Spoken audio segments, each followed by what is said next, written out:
I have been so inspired by what I have seen this community do in the last 2 days that it's actually been very difficult for me to focus on one story that I wanted to tell you tonight in the short time we have together. So what I'm going to do is I'm going to highlight some of what I think has been the most important messaging and the most important highlights in the last couple of days. Because think about what's going to happen, right? We're here together. We've done all this great work from being with people who are really deep subject matter experts in technical issues, in scaling, in financing, in business models, and all of these great panels that we had. And then all the way to this afternoon when we did a futurists activity looking at the long scale. So we flexed our muscles. Futurist Amy Webb calls this the flare and focus. And we've gone from the very small to the very large, and then we're all going to go back home, right? We're going to go back to our problems that we're solving every single day. We're going to go back to the same people that we talk to. And I think what I want to do tonight is to give us touch points to take back with us so that the impact that we're dreaming of in this room gets translated into action once we get home. So I was so moved by Jennifer's talk last night. Did you all feel the same way? I mean, she really captured a lot of why we do this. And she also used language that I think we should be using to tell our stories as well. And this is the part where I make a confession. I don't work in aquaculture. Boo, I know. You're supposed to say, welcome, Tiffany. Yeah. No, instead what I do is I go around the world. I talk to people who have solutions. I talk to people who have problems. I talk to people who have money. And perhaps the most important thing that I do is I talk to people about the future. Because this is a future that we're building together. And it's really important to have a North Star for what that should look like. So when Barbara and Ron reached out to me about this event, I thought, well, I don't work in aquaculture. I don't work in fish feed. What is in it for me in this particular community? And I'm happy to say that I only had to spend about 15 seconds on the website before I understood what that was. So show of hands, how many of you have been to Antarctica? A few, okay. So in November, I went to Antarctica with a group of 100 women and non-binary people with STEM backgrounds for a leadership development challenge meant to turbocharge our ability to work on sustainability issues. And going down to Antarctica was a very difficult choice for all of us, right? Because we know that tourism, even the most responsible tourism, which IATO and other organizations are practicing today in Antarctica, it has an effect on the land, right? And so for me, the deal was when I go to Antarctica with these amazing people, I have to come home and transform that into impact. And I think when we make the decisions to do things like travel here together to talk about sustainability, how many of us got on a plane to be here today? Right? These are all choices that we're making. Now, so if you're interested in sustainability and DEI and leadership, please come talk to me. I would love to talk to you about ways to play that forward. Also, Antarctica. Do I have 700 penguin pictures? Yes, I do. If you want to see penguin pictures, I'm your girl. But what I really want to show you is the day before Thanksgiving of this past year, I got to visit Palmer Station, which is the northernmost of the American Antarctic research stations. And that was exciting for me as an American to be there the day before Thanksgiving. And not only did I see penguins, but I saw krill. And it was so wonderful being able to be that nerdy, to stand over a bucket and take pictures and to push other people out of the way to get my picture of the krill, because so many other people wanted krill pictures. My favorite part of this talk right now is knowing why I don't have to explain to you why that's awesome. That's awesome, right? This room is so special because we are nucleated here in the last 2 days around a very important challenge. and that is replacing krill in fish feed. And we had some great talks yesterday giving us messaging around why we should care about that for so many reasons. So whether you're in this room because you're an innovator, whether you're someone who's looking to use these innovations in your own company, if you're a sponsor, if you're a funder, thank you. Thank you for what you're doing because it matters. Can we applaud for ourselves for just a moment here? Because it's really important to stand in this moment. When you're trying to do something big, like transform the world's food supply, that's a big, thorny problem. And each of us brings a separate perspective to how to do that, how we would like to see it done, and what we think good looks like. We worked a little bit on that this afternoon. But how do we take all of the stories that we've heard over the last few days and transform that into our own worlds, not just into our professional networks, but to our families, to our local communities, all the people that we talk to every day? We have a chance to tell them not just what we do ourselves, but what we have seen others doing in this room. And today we had a wonderful panel exactly about storytelling. Now, storytelling is very interesting to me because, I'm a molecular biologist by training. I was taught that I don't belong in the story. And that might have worked years ago when I was in graduate school, but that's not the way our world works anymore. And so I want us to remember that we've heard key messaging over the last few days, that we can be using in our own work to help share the vision of what we see the future to be and to bring more people along with us. We talk a lot about thinking about our customers, always putting the customer center. And yes, I completely agree with that. We want our customers to buy our fish. However, our customers are also people. And so finding ways to put people, including ourselves, in the centers of our stories is very important. So what I thought I would do is show you a way that I tell the story of synthetic biology when I am standing in front of rooms of people who have literally not thought about DNA since they were forced to in high school. I always make a joke. I say like, oh, just in case you don't think about DNA all day, every day, like I do. And then, I wait for someone to be like, I do it too, Tiffany. No one has ever said that.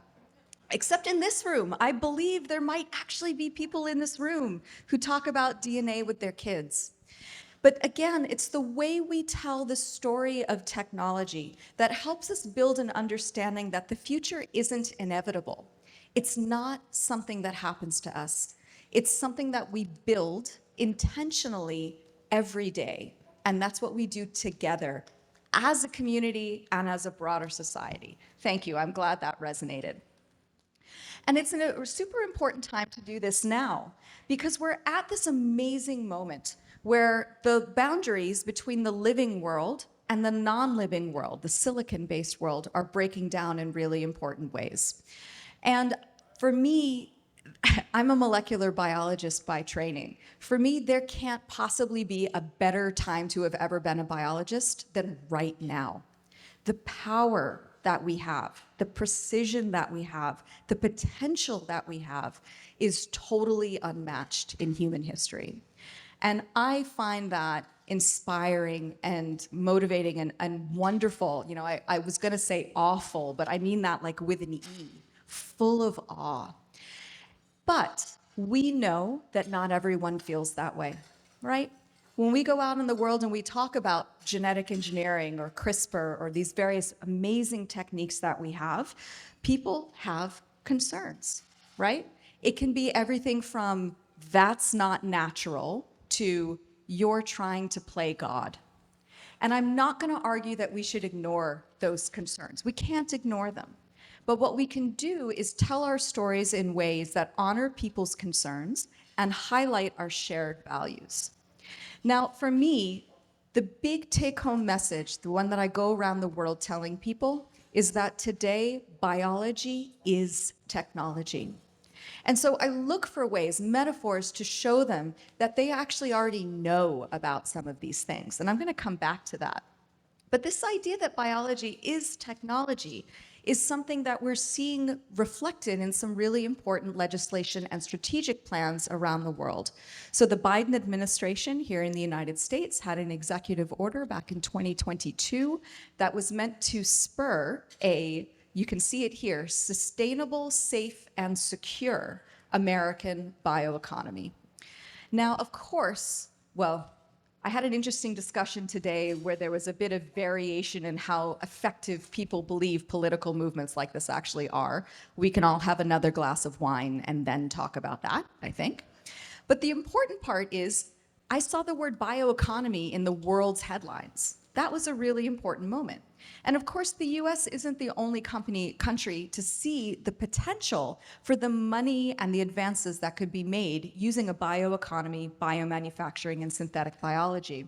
In March of this year, the EU published a strategy called Building the Future with Nature. Loved that. And there are many countries around the world that have published bioeconomy or biomanufacturing strategies at varying levels of rigor.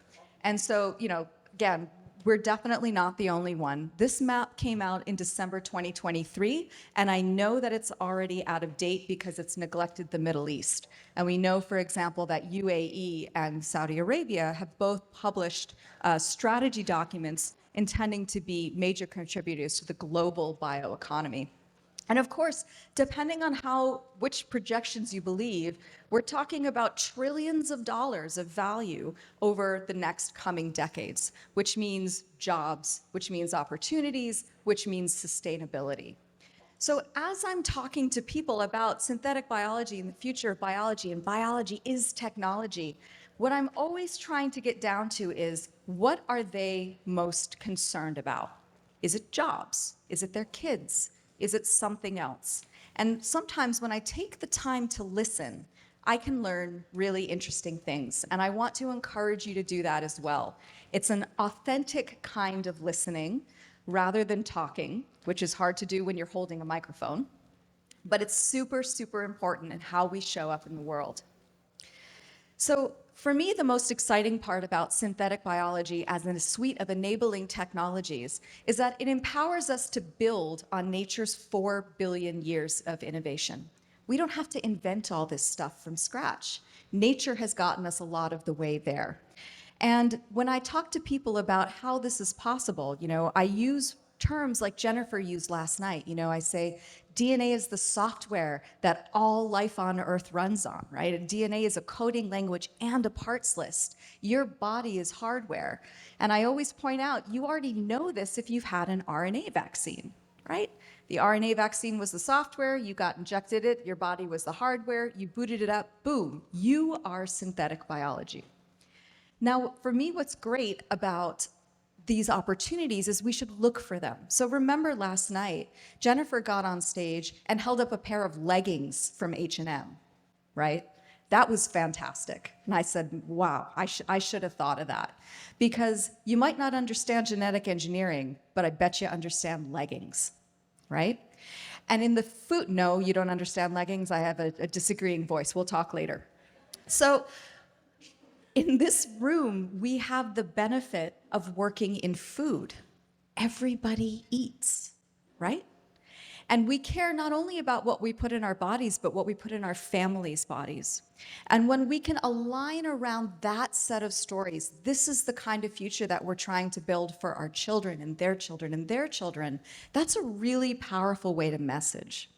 And this is why, when I came back from Antarctica, I put together a series of articles that I'm publishing once a week this month, where I talked to a very famous polar oceanographer about why what happens in Antarctica doesn't stay in Antarctica. And I would like to invite you all, first of all, come follow me on LinkedIn, but to share your stories like this. Because the more we can lean into this type of storytelling and amplifying each other's efforts, the more we can get into this. I was just talking about this at my table. I feel like our lives today are a signal to noise ratio problem. There's so much noise. We need in this room to pledge to be the signal, not the noise. And that's how we can really help each other. So when I talk to folks about synthetic biology and where the promise is and building on nature's 4 billion years of evolution, I love to point out that we have such a large parameter space to play in, not only with the microbes that we're familiar with and have been using for so many years, but there's so much more to the kingdom of life. And we heard in some panels yesterday, a very practical view of saying, let's focus on the microbes, those chassis strains that regulators are familiar with, that we know are safe. That's all great. It's very important.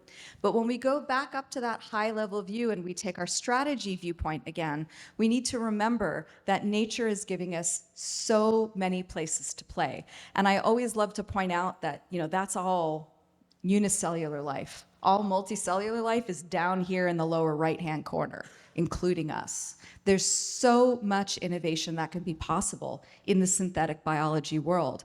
And that's just looking at natural systems. So I know we're having an AI moment. I argue that the great AI breakthrough was actually AlphaFold, right? When we had DeepMind's algorithm that gave us the structure of every protein known to man. A prediction, that 200 million. And I don't know how many of you saw, just the other day, DeepMind announced AlphaFold 3, which now has made structural predictions for every biomolecule and how they fit together, not just proteins. When I was in graduate school, you could spend 8 years figuring something like that out. Now it's 150 milliseconds, right, for a prediction. So that's amazing. And we're seeing now humans and algorithms working together in really exciting ways to design proteins that have new structures, new functions that we've never seen before in nature. And even LLMs are able to do this. This is where I love blowing people's minds, where I say there are biology LLMs because biology is a language. So it's not just ChatGPT for pirate poetry, which I do too. Don't get me wrong, I use ChatGPT for that. But when we look at how other innovations can spur innovations in our particular ecosystem, the sky's the limit. This is the most boring that it's ever going to be. And I love that. And I hope you love it too. So when we talk about synthetic biology, we just scratch the surface, really, of what this whole ecosystem looks like. There's lots more pieces here. And so what I like to say is no matter what you're into, synthetic biology has something for you, right? Including lawyers. Whenever people ask me what jobs are going to go obsolete in the next 20 years, I'm like, not lawyers, no way. So there's so much potential here, and there's so many ways that you can play and that you can bring other stakeholders into this future that we're building together. Because when it goes for a circular bioeconomy, we're able to not just protect the environment. We're leading to jobs and better industry, cleaner things, and which feed up to a variety of these UN Sustainable Development Goals that take a broader view of what sustainability really means. Chef alluded to that while he was talking a minute ago. And so when I talk about this, I'm not just talking about a circular bioeconomy on Earth, but I point out this can be true for anywhere people call home. That's right, I said space. Stay with me. This is where it gets interesting. So just last week, I was in Washington, D.C. at the Humans to Mars Summit that's run by a nonprofit that I work with, Explore Mars, to talk about how synthetic biology could be a very important technology for getting a sustainable human presence on Mars, right? I want my ahi tuna when I move to Mars. I don't really want to take fish. So how can I make that magic happen? But also, it's a really important example of how innovating for space also makes life on Earth better, and vice versa. How many times have you heard, well, I have to choose between sustainability and price? How many times have I heard, I have to choose between Earth and space? These are false choices. We don't have to make these choices. Instead, what we can do is look for ways to work together to solve the fundamental problems wherever they occur. And that's what I really, really love about this community. because the decisions that you guys are making today stand to impact millions, if not billions of people for generations to come. We're here as leaders and pathfinders for the future of food. So what kind of leader do you want to be? We can go back home and we can solve our business's problems right now. We can solve our technical problems. We can get these products to market. But we have another choice. We can push for big, bold thinking. We can prioritize sustainability by design from day zero, not as a value add, but as our core value proposition. And we can adopt a legacy mindset that will make it more likely that our economies, our communities, and our planet remain sustainable for the long haul. Today's brainstorming activity was meant to get us into that space, to really take that long view and say, what are the big challenges that might take us 25, 50, or 100 years to solve? By the way, we don't have that much time. That's why we did that prioritization. And how are we going to go home and decide to move forward with what we identified? Because we have to make the right choices starting today, not just for profit, not just for prosperity, but for people and planet as well as peace. You know, when we talk about our food systems, we're talking about a resource that we like to believe is infinitely renewable, but it's not necessarily unless we make these choices today. So when we leave this room tonight or tomorrow, if you're still sticking around, I hope I'll see you at tomorrow's brainstorming session. I'm very excited for the next step. We need to remember that the choices we make as individuals, as organizations, and as a community really will reverberate around our planet for decades to come and anywhere people call home. We're not just the future of feed, we're the future of food in this world that we're building together. And I'm really looking forward to being on that journey with you. Thank you all so much for what you do.